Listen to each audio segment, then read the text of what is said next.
What happens when you hit a roadblock? What's up, everyone? Welcome to the Fervent Forward. Did you know that only 4% of businesses ever cross the annual $1 million revenue mark? Hello, I'm Zack Miller, author of Anomaly. With me today, I have my co-host, Tim Ryan, lead man at StartWheel.org. Thank you so much for joining us. The Fervent Four is a weekly show every Thursday at 11 a.m. dedicated to sharing insights into growing a world-class business, no matter the climate. Technology doesn't have to be a cuss word. And to be honest, I don't understand why people freak out at that, the whole technology cuss word type of thing, because they're on their phones like 24/7. Yes, even you, Grandma Susie. And that's my own grandma. So I wasn't just talking about random Grandma Susies. How can you use it in your business to benefit the bottom line and streamline your processes? Jennifer Strout of MotivateU is here to get Tim and I and all of you through that barrier. Do you guys have a Grandma Susie who hates technology or no? Okay. No, I had a Grandma Judy. I actually founded the company on her birthday, but she passed away about 1.5 years ago.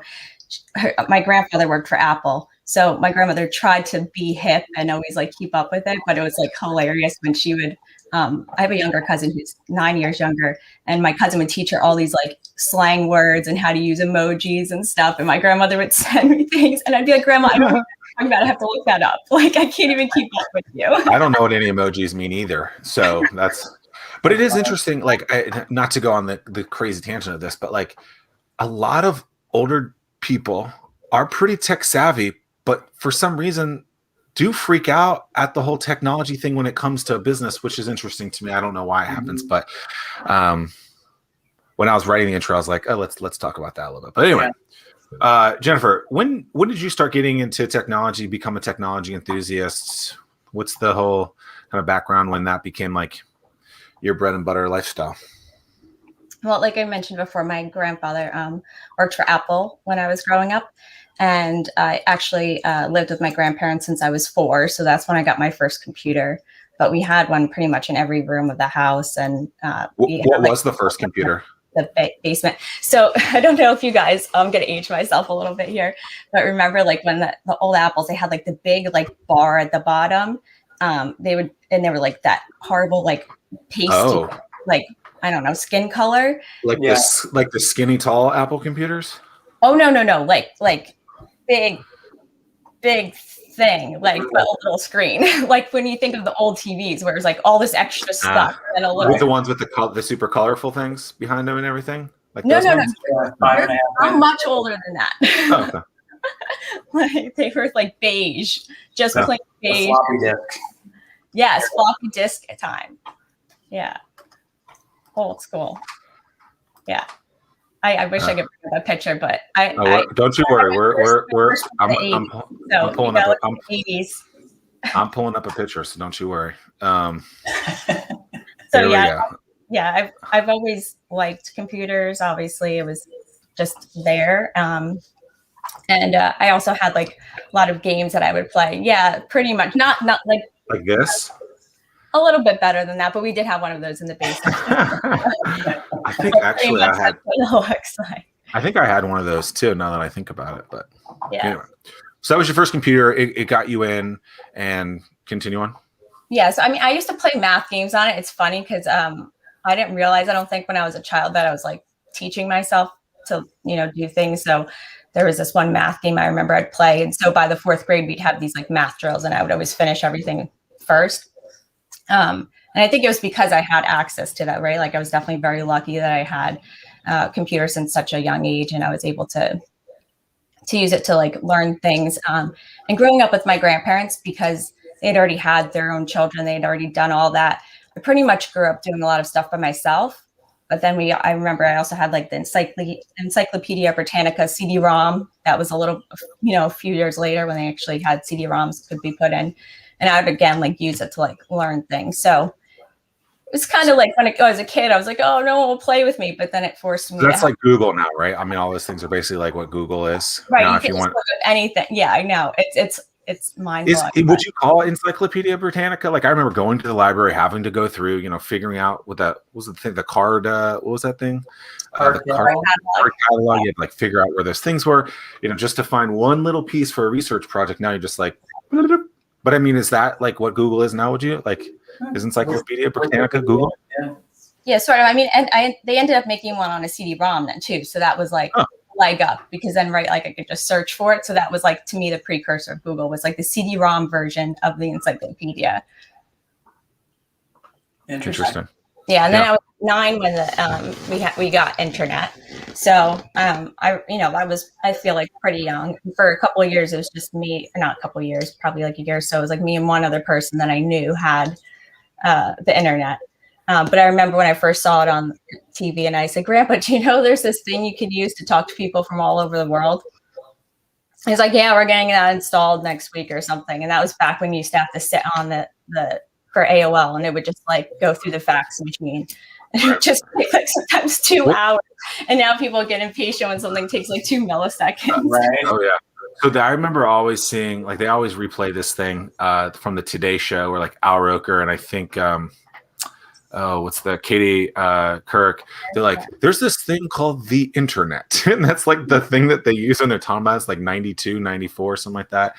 And it just makes me laugh. Like, I don't know why. Like, I mean, it's a telephone could do that. Now, if you could do this other thing, like, it is interesting.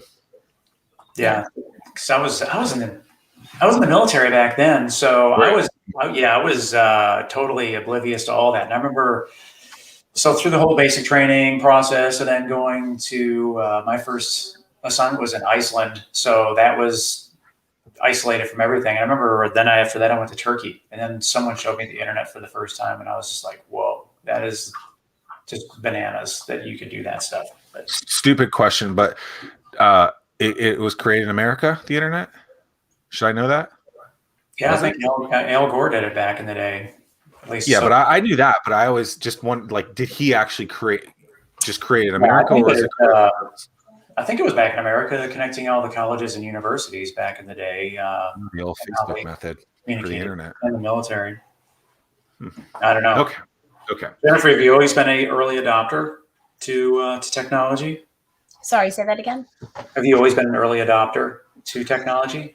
I think so. I'm also somebody who loves research, probably hinting on the Encyclopedia Britannica.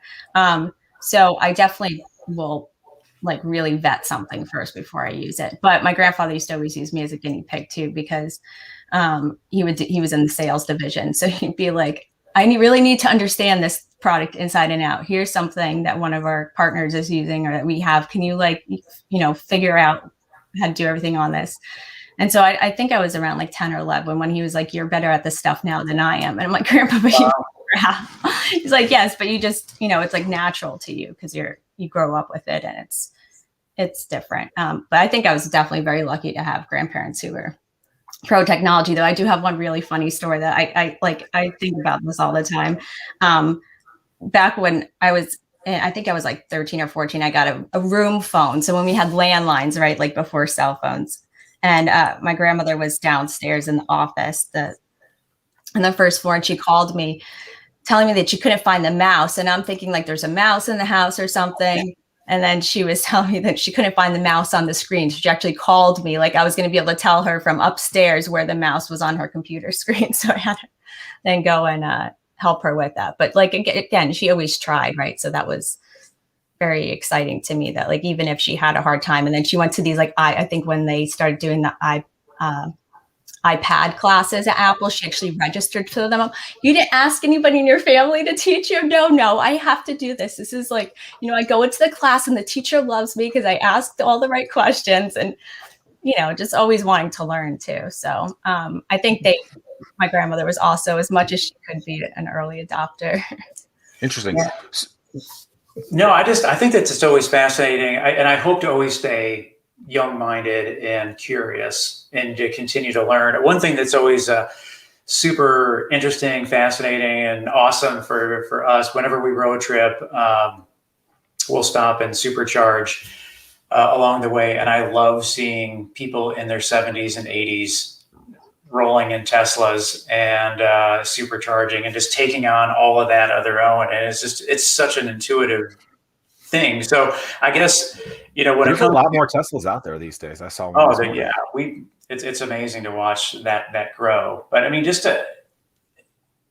I guess even with your business, Jennifer, I mean, it's really easy to make things difficult, but it's really difficult to make things simple. And so to be successful, it has to be super simple. What's your take on that? And, or even, I guess, even before you get into the specifics about what MotivateU is, give us a 30-second overview of what MotivateU is as a business. So from the perspective of making things simple, you're saying? What we can get into that, but just what is MotivateU? Okay. So we're enterprise SaaS and an IoT company. So that's Internet of Things, and SaaS stands for software as a service. So that's the broad overview. It gets really hard to speak about it from an umbrella term without diving into some of the specifics around one of the products, because I could probably talk for 10 hours otherwise. Yeah. Who's your customer?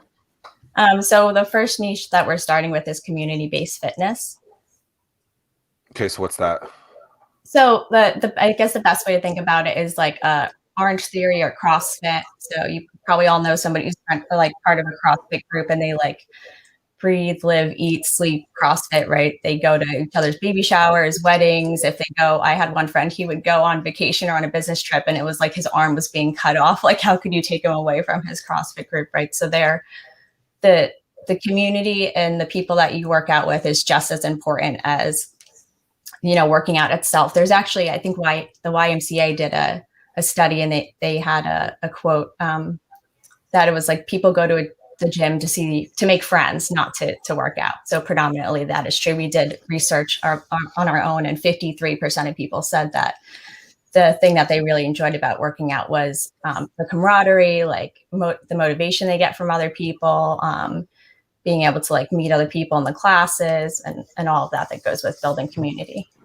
Interesting. I definitely think there's an aspect of that when someone else is going to be there, it also helps making you go into that place as well, right? And so I can definitely see that. I can definitely see the CrossFit aspect of that. And so what are people buying from a CrossFit gym, an Orange Theory gym, or these community-based gyms?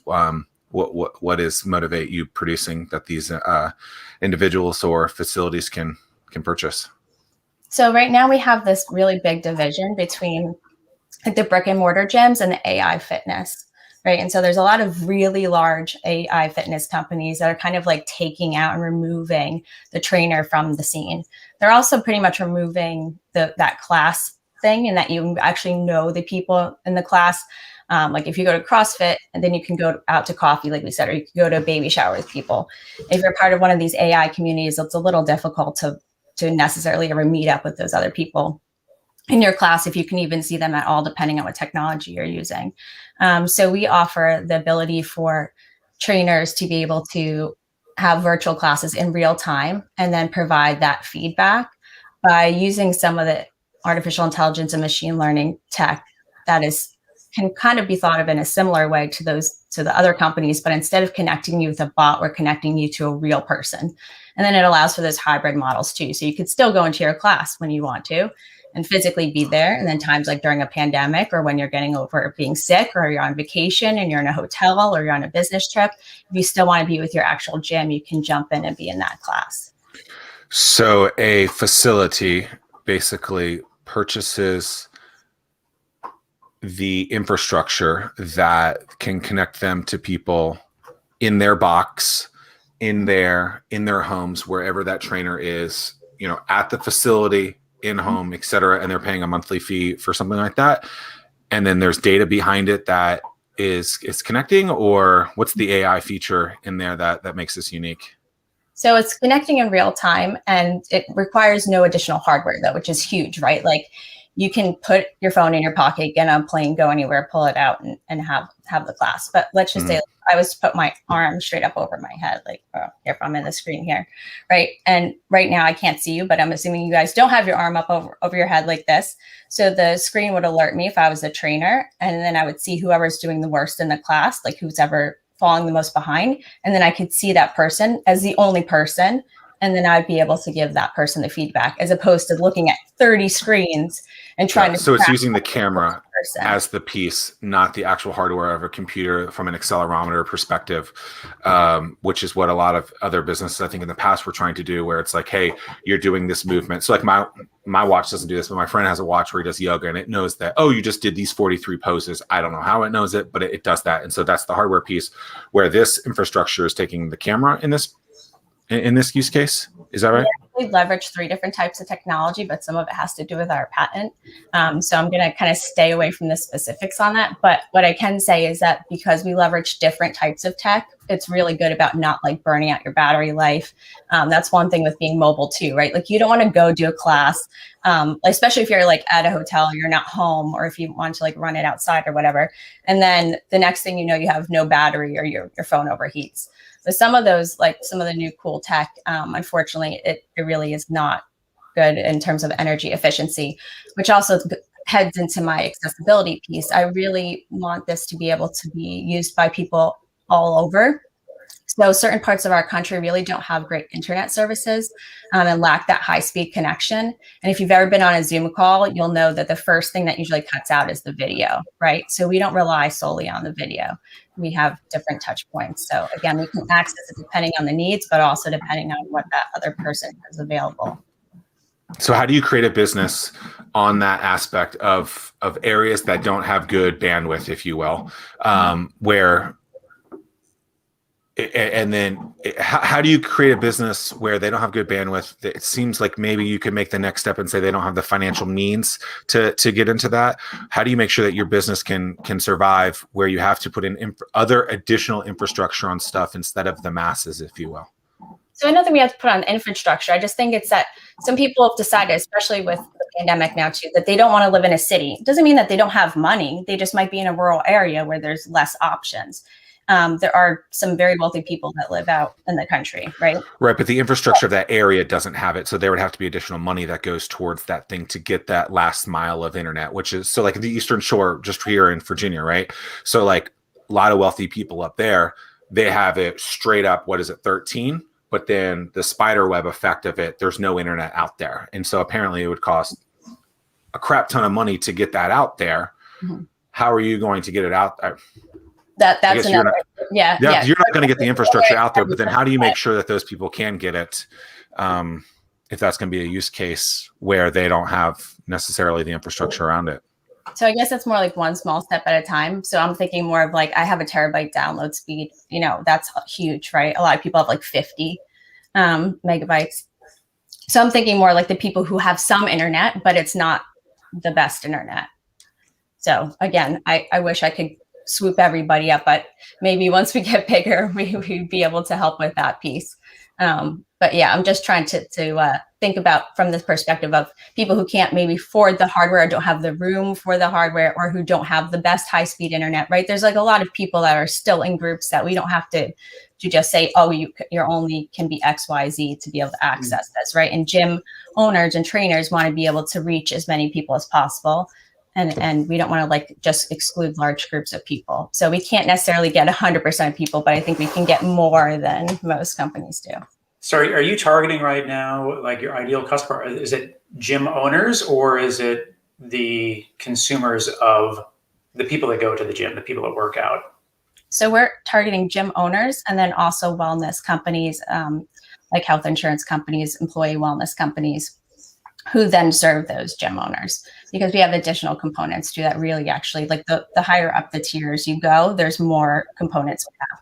We do have add-ons for the end user as well, but we just have more and more features that make it easier the higher up the ladder you go. Like, for example, because we're gathering all this data, we can help owners see like differences between trainers, and then also differences between programs, workouts, regimens.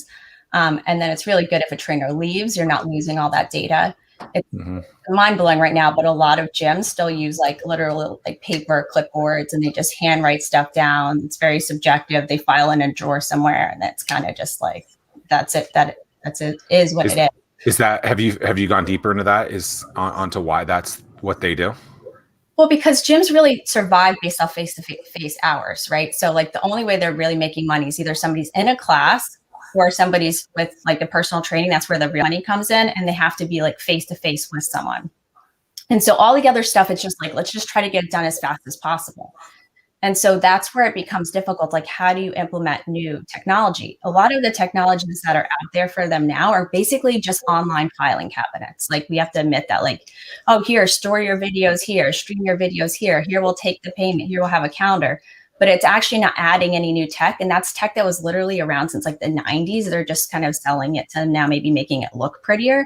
It's not actually revolutionary. It's not helping anybody very much. It's just like storage cabinets. So how do you convince them who won't even invest in those things to invest in this thing that to them is a lot fancier? So let's say if we were doing an initial onboarding and you were my new client, the first thing I'd have to do if I was going to do a personal training session with you would be to get a baseline. So I'd have to stand there and assess you and do a bunch of things. That could take up to like 2 hours. And then I'd come up with a plan, let's say another 2 hours. The computer can do that entire thing for you and actually get very specific, like baseline based on like degrees of how well you're doing something, as opposed to like me trying to use my eyes to do that. So if I'm freeing up 4 hours per new person for every client that's coming on, can very quickly, the gym can see how this would help them, because gyms rotate through people pretty rapidly too. So you're constantly bringing on new clients. So it doesn't take long to see how it can really save time. So we also do onboarding services, because that is hard. And I know as like a person, like I am talking about like adopting new technology. I love adopting new technology, but I'm super busy. And one thing that always throws me off is that if I don't see that there's a good customer service, or if I don't know that there's gonna be somebody there to help me, even if I have to pay for it, I usually won't start new technology. I probably have, every time I get a new phone, I usually like clear my apps and start over, except for the ones I'm using. And there's usually over 100 apps on my phone that I've downloaded every time I get a new phone that I never opened. So like say every 2 years, there's like 100 apps I've downloaded that I haven't used, because I found that the process of like getting started with that app was not user friendly, right? So we know this is a big thing. So we literally do like you get a team member who onboards and does everything for you, makes that part easy. And for our first several customers every month, we actually do the onboarding completely for free. But yeah. How did you come up with this? Like, what drove you to start MotivateU? So I have 2 small children, 2 boys, 5 and 2. And I used to be a personal trainer so I got my master's degree. I was working in hospitals. I decided to go back, get my undergrad in pre-med. And that's when I started doing personal training and yoga. That was a really good way to learn more about the body. It helped me to remember everything that I was learning in school. And so I've always really loved fitness, and I've loved how it made me feel. And then after I had my kids, when I decided to try to get back into the gym, it just was like a train wreck. It took 45 minutes to go to the gym that I chose, which was specifically based on the childcare they had. And even though theirs was good, the kids were miserable there. They were like screaming and crying the whole time.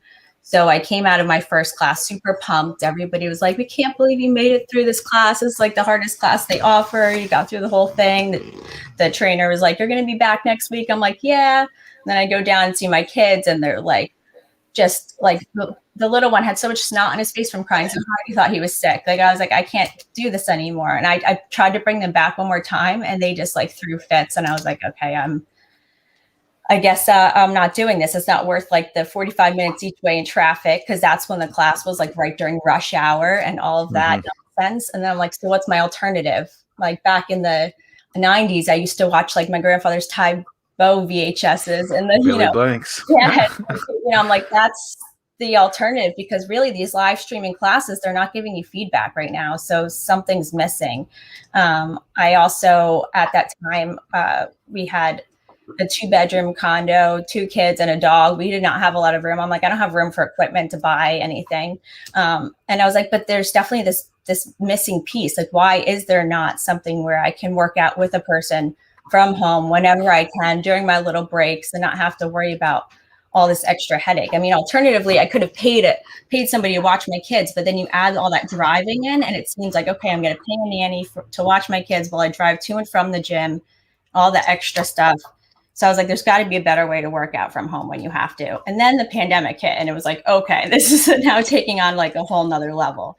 But originally my thought was like, to me and my CrossFit friend who, like, if he goes on a plane, right, he doesn't want to work out in that empty gym that no one ever uses at the Marriott or the Sheraton, right? Those gyms are beautiful. Like, I always look at them when I book a hotel, but I never see anybody in them because it's lonely, right? So those were my initial core groups.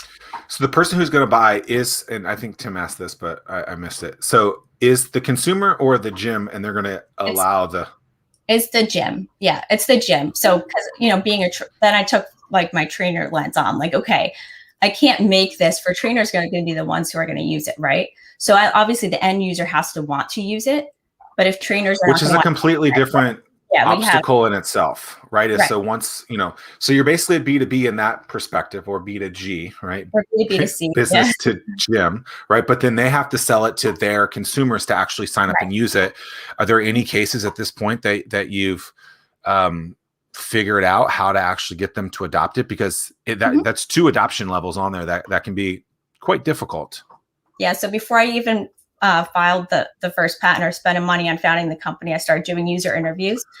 And I've continued to do them every single month since then with both the end user and the gym owner. So we keep doing that and making sure, and we've taken people along this ride with us the whole way, and we've gotten nothing but positive feedback. They say you can stop doing user interviews when you keep hearing the same thing, but I don't feel like that we should, because the world is constantly changing. So I think we need to keep getting that information and data.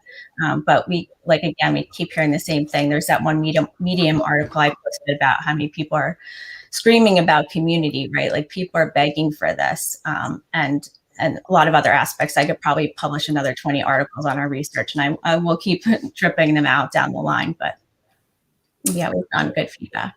Yeah, I mean, the other aspect of always interviewing and getting feedback is your customers are then telling you what features and functionality they want to see in the product. Right. Yes, absolutely. Yeah, we definitely, because we were going through a lot of iterations of like, how can we alert the trainer? Like, what's the best way? Like a vibration through an Apple Watch or some other tech somebody's wearing. Do they want to see like a color change on the screen? Do they want a sound? And that, like, it became very clear very quickly that people wanted like the whole screen to pop up.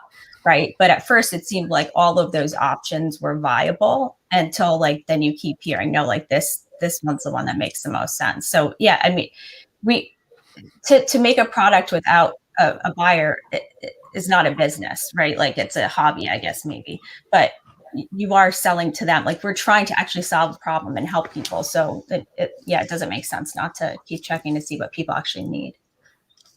I've been directly involved within our entrepreneurial community for years. And the most common question I get is, Tim, I want to get involved, but I don't know what events I should attend. Well, StartWheel eliminates that pain point because we consolidate all the events you should attend into a single calendar. Now you'll be in the know and see where to spend your time. Gone is the need to search multiple websites and calendars. Just head to startwheel.org and see for yourself. That's startwheel.org. Is this your first venture into entrepreneurship? So I guess it's my first like startup, like by the traditional like global startup definition. But I helped my husband start our restoration business. It's been open, I guess, 5 years now, 5 years in this August. I've also helped other people launch a few things. And then I did a tutoring thing where when my children, I say a thing, it actually was a business, but when my children were young and I was trying to figure out their schedules, and my older one has sensory processing issues. So he was very, very, very attached to me. And it took a long time to find a caregiver that would be able to meet his needs. So I would literally work. You want to talk about grinding, right? Here's talking about some of the stuff that resonates with me about failure and hitting roadblocks. I used to work when he would take his naps, but then also at night, I would sleep I had a big walk-in closet in his bedroom. And I would work in the closet so that I could hear that he would wake up, then I could hurry up and help him back to sleep so that I could finish, because I would usually be doing live sessions. So I'd have to be able to get to him quickly enough. And that was the best place that I could hear him from. So coming up with whatever works, right? Yeah. So maybe that's the answer, but is there anything from those previous business and ventures that you've either worked directly on or with other people with that you've recognized has helped you through this new one? I think one thing is like clients first, like customers first, and really knowing like how to meet people where they're at, and then also like that how to be resourceful. I think starting businesses with kids is wild. We started the restoration business when my first son was 1. So if you're going to jump in with that, you have to basically always have multiple plans too, right? You have to have a plan and a backup plan and a backup plan for that one. So I think, learning that and how to roll with that. And then my husband and I learning how to have like really intense different schedules. So like we will take turns working in the middle of the night on the weekends. When the pandemic first hit, us having to like do this like 24-hour literally rolling schedule between the both of us, since we had no childcare for a couple months till things kind of opened up a little bit. So yeah, I think with all the businesses, the biggest thing is customer that I've learned overall is customers first and how to be resourceful. Yeah, even this morning I had a plan to work out at a certain time, and then I looked outside and I was like I was planning on riding my bike at a certain place this morning. I didn't do that, and so it put me back, and then everything got pushed back like 2 hours, and I wasn't resourceful this morning. I had the plan, had everything set out, and then I let something else punch me in the face like Mike Tyson, and I still got it all in. However, it happened 2 hours later than I wanted it to. So I'm disappointed in myself in that. You got it done. You got it done, though. Jennifer, how do you stay motivated? You're busy. You have a startup, married, kids. How do you stay motivated? Yeah. So I think people say this a lot, but like thinking about what your why is. So my why is my children. I was very lucky growing up that I got to travel a lot, and since they've been young, we haven't done too much of that, first of all, because it's really tough to travel with kids. And then it's expensive, right, to have to fly with them. So part of my goal is to be able to have like enough of a lifestyle that I can help them see the world and have like a broad perspective on life. And so there's a lot of things I do within business that I don't like doing, that are hard and scary to like make my stomach turn. And then it's like at least a couple times a week, but sometimes every day, I'll have to like remind myself like, okay, but why am I doing this? Right. So I have like a vision board. Like I don't know if people are familiar with that, but you put up different things that are meaningful to you or that you want to try to reach, and some of your goals. And then also just kind of, remind myself of when I go somewhere with my kids and we're actually like doing things and living life, how excited and happy they are. And that's another one of my focuses. Yeah, I mean, that's one thing. I mean, you hit on something that is super, that not a lot of people realize, or they choose not to look at it. It's really easy to do the easy things. And then when you know that you have to do the difficult things, it's super easy to go back to the easy things. And then you're really not pushing yourself or your business forward. You have to address those difficult things up front. Is there any things that you do or any tricks that you use to address those difficult things to get through them? Yes. When you hinted on one of the things, I don't push things off.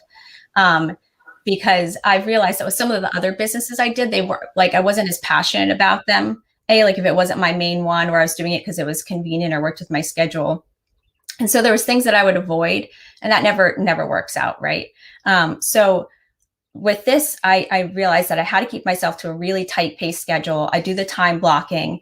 And then even if I have to shift something down, I don't let myself pull it off my week. So it has to stay in the week, but 90% of the time I try to keep it on the day. I only move it off the day if something really, like there's something like completely out of my control, like the power goes out and now there's something I literally have to push over. But what I've tried to do, and for this, I did read it somewhere and I don't remember exactly where it was, but about how the body feels fear and excitement in the same way. So that like feeling that you get in like the pit of your stomach when you're nervous or scared about something is also very similar to that like excited feeling that you get like when you, I don't know, let's say you like want to scratch off like lottery ticket and maybe you got like a decent amount of money, right? It's like that surprise, but like, wow, like, did this just happen? Like, that's awesome. Or like when you're on the top of a roller coaster, like you're ready to go down, you're excited, but you're also kind of like a little bit like nervous. You can get that like stomach flipping. So anytime I'm feeling like really like, oh my God, I don't want to make this call, or this is going to be really hard, or like this is something that's just like stressful. I don't know how to do this. I have to now quickly like figure out how to do this and then go ahead and make it happen. I will take myself through that like roller coaster thing where I feel like I'm at the top of a roller coaster. And by the way, I'm scared of roller coasters, but then I get super excited. I'm like, we are going to do this. We're going to reach the finish line. And I pep myself up. And then I literally like turn it into like a woohoo feeling. And it's so cheesy, but it really works. Like you don't like roller coasters. I do. I love, when I was a kid, I loved them all the time. I don't mind going upside down. I don't like the straight down. My stomach like goes up into my like, oh. Come on, Jennifer. Come on. Okay, so I was gonna ask what's your favorite roller coaster, but it sounds like your favorite roller coaster is just the seat that you're sitting in right now, so that you don't have to. Is there a favorite roller coaster even though you hate them? So I'm from New Jersey, so Six Flags. Okay, so Six Flags Great Adventure. Yep. There's one where you like, I don't know, you strap the thing over and then your legs hang upside down, so it just does a lot of flips. Yeah, Batman the Ride. I don't. Was it Bat or Medusa? Okay, so Medusa, I think. Yeah, but the only thing is that ridiculous that I know that, Tim? Yeah, it never like went all. I feel like when I went the last time I rode it, the thing didn't come all the way down, and I was holding myself in because I felt like I was going to slip through. It clicked. It's way too much space. There was like this much space in front of me. I was like, ah. It clicked enough. So you really know these are. They have a system. They have a piece of technology that basically won't go if it doesn't latch enough. And so, side note, used to be a huge roller coaster fan. When I first got out of high school, I wanted to design roller coasters. Decided I punted against that for a little while, or I guess forever. But so I've been to Six Flags Great Adventure. I've been on both those rides. I've been on one roller coaster with Tim after we waited in line for Apollo's Chariot for an hour during a spring break week, which was ridiculous. Tim, what's your favorite roller coaster? Is it Apollo's Chariot? I like that one a lot, just from a negative G standpoint.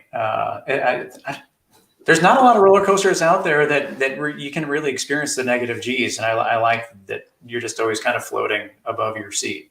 Yeah, that's good. It's a good ride. That one a big drop one? Yeah. So it's it's just like no loops, just hills. They had one in Florida. I can't remember. It was one of the Disney World places. I can't remember, but I rode on it once. I'm pretty sure they shut it down because a lot of people were having heart attacks on it. But I went on it like the weekend it opened, and I was like 19 or something. I was there with my best friend. We like loved Disney growing up. And like, we're gonna go back for spring break, right? And they had a vomit bag in front of you, like in the ride. Wow! It like pushed you back. It was supposed to simulate like going into outer space.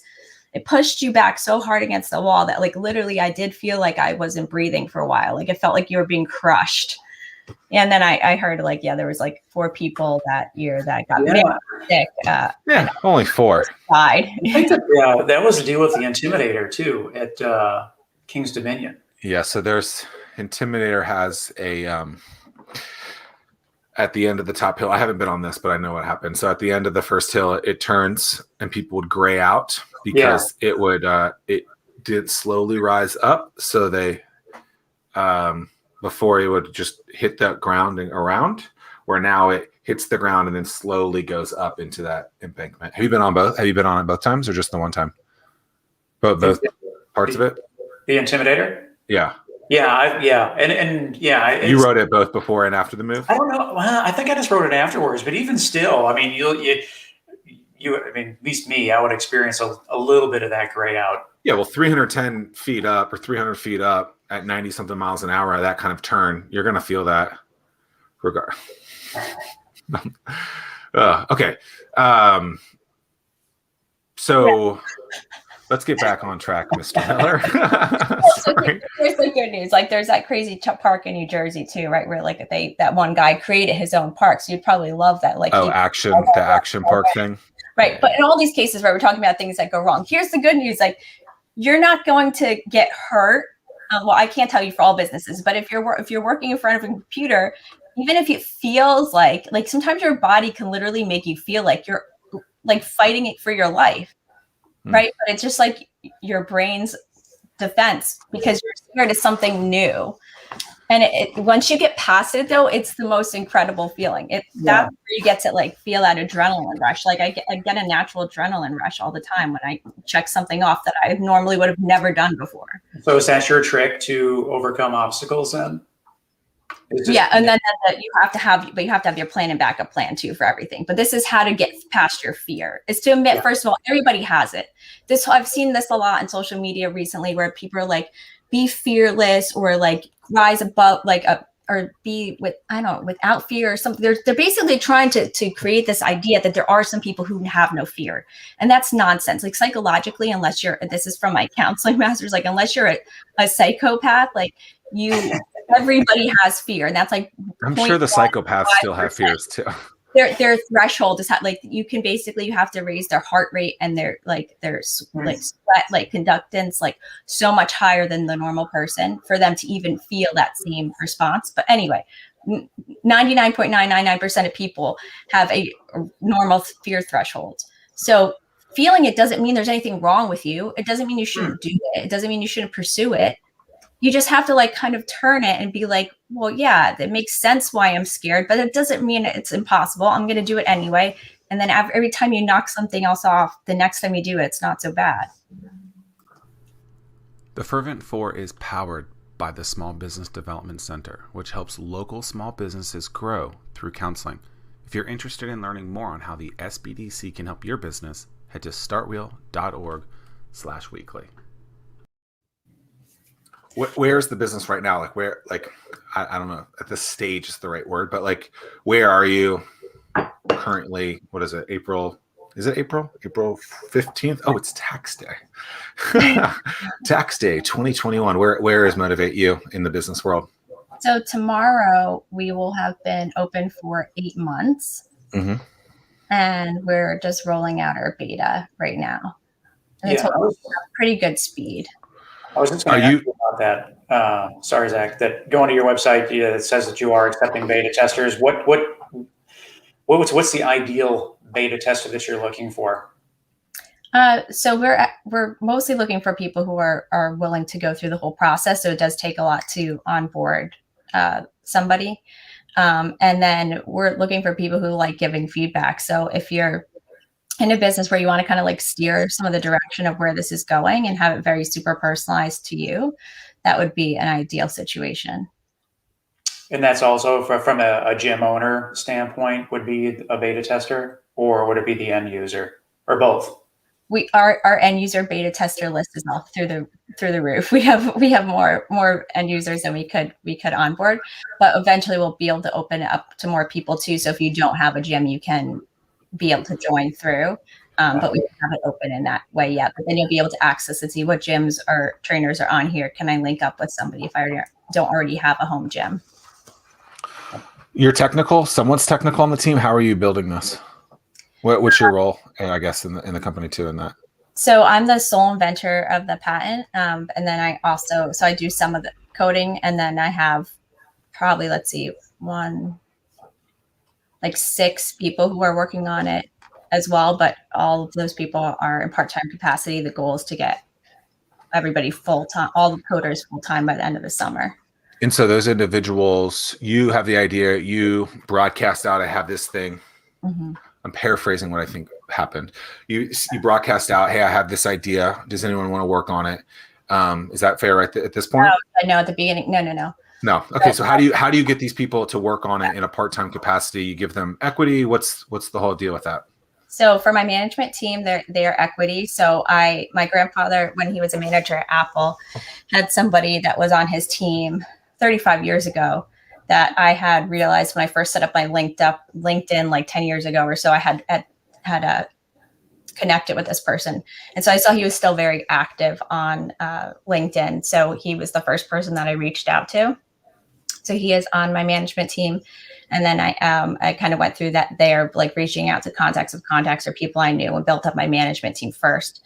So those are equity based. And then when I needed more of the specific work done, I started to reach out again to contacts or contacts of contacts to see who was interested in working on the project. Because of the IP, I kept it pretty close. And then now I'm starting to branch out in terms of like making more public announcements about positions. So your grandfather kind of advised you. He passed away 7 years ago. But he, from what you saw before, that advised you to kind of, you needed a management team in that kind of respect, or how did you think that, hey, I want to build a management team first instead of product first? I think that's pretty, like, if you're going to do a startup, there's kind of like a good road. I love reading. I probably read about 10 books a month. So I was familiar with like how the startup thing works. Like you have to have like a team of advisors or like co-founders or things like that. And so that seemed pretty natural. I also applied for Pillar VC's accelerator in September and October, and I did that. But I had already brought on those people. My grandfather, one thing that he taught me was like, never be afraid to ask. And that I've heard over and over again through this journey. And it's been amazing to me how many people will help you and give you advice and want to share what they've learned along the way if you ask. But again, like sometimes you think like, oh, they're this person in a huge position, like why would they want to talk to me? And it's not true. People who are really successful want to share that success with others. So that is one thing, even though he's passed away, I think that allowed me to make those asks of the people who are now on my management team and others. Yeah, I mean, that's an interesting point. And that's as I work with a lot of people that are they're kicking the tires about entrepreneurship, ready to get started. It's like explaining to them that the entrepreneurial community is so unique in the sense that you have so many people willing to help, but you have to take that first step of making yourself vulnerable, because if you don't tell people how they can help you, they don't know how they can help you. So that's really, that's interesting. And it's great that you've learned that and you participate in that behavior so early on. Any stories and sense of, or what do you think about the entrepreneurial community in Hampton Roads? Have you found a lot of help, or have you seen more help outside of this area? I mean, what's your thought in general? Well, I'll tell you a quick story about the asking thing, just because I think these help people remember, right? If they have like a story concrete. So my grandfather loved always, when we would go out to Italian restaurant, eating bolognese pasta, so spaghetti and like meat sauce is what it really is, right? And we'd go to different restaurants. We try to go to a different one every week. And often they wouldn't have it on the menu. And my grandfather would be like, my grandmother would be like, what are you going to have? She'd always try something new, and he'd be having, and tell me you have that all the time. I'm going to get anyway. And I'm like, Grandpa, it's not on the menu. Don't worry. I'm just going to ask. I'm telling you, nobody ever said no to him. To be like, oh yeah, let me ask the chef. And they'd come back. Yep, we can make it for you. Like he showed me, like he would do it all the time, and he would ask, and it would, and I've done that before this business, and little things with like people like out, like being with friends out in the community, or showing them like, well, let me try this. Let me show you how this works. And it's amazing. But again, like if you see it and happen, then you'd be like, wow, things that you literally think aren't possible. It's a small thing, right? But that's like all it takes. Even just bolognese sauce. I mean, right? I mean, if you want an action to happen, you have to create that action. Yeah, exactly. So there's been a lot of talks that I've gone to from Boston's probably the region that I have the most involvement with. And I'll go to a talk too. And I've reached out to some of the speakers before, and I've been like blown away of these like huge companies, CEOs and founders that will be happy to set up a call with me. That's like kind of like a ripple out from this. But I've pretty much, being from Northern New Jersey too, I'd say my team is remote distributed. Probably 80% of our team is in New York or New Jersey.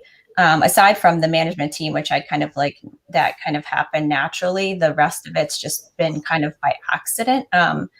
So whatever that means. But I've found that Boston really does have a huge startup community. I mean, New York City should. I grew up 20 minutes outside of there, but it's not even as large as Boston. So I have to say I source pretty much 99% of my support from Boston. Boston beats New York again. Bam. I mean, I just have to tell it like it is. I'm going to go where the support is. So sure. Sure. So what do you think about this area then?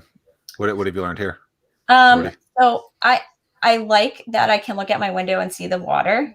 I do have a little bit of question as to like how the whole beach life, salt life, when I'm driving around and I see people on people's cars, how that is like juxtaposed with the grind of a startup. I grew up working with a lot of people. Like when I was working at the hospitals in New Jersey and stuff, so many of us worked multiple jobs. I'm used to working like 60, 80 hours a week ever since I got out of school. It doesn't really faze me. Here, there's more like a slowdown, like, hang out. When I first got here, I remember a couple of times I was in the grocery store waiting in line, and I'd found that this happened like a lot, more than once, that the person would be done checking out, and then they would stand and talk with the person who was working at there, but then like would not proceed to check me out, even though there was room on the conveyor belt. And to me, I'm like, you can talk all you want, but can you check me out? And people would get so mad at me for even raising that. They're like, don't you want to just relax? I was like, yeah, but not in the middle of a grocery store. Like if I'm working 80 hours a week and I have like, these little breaks, I want to be out on the beach or doing something relaxing.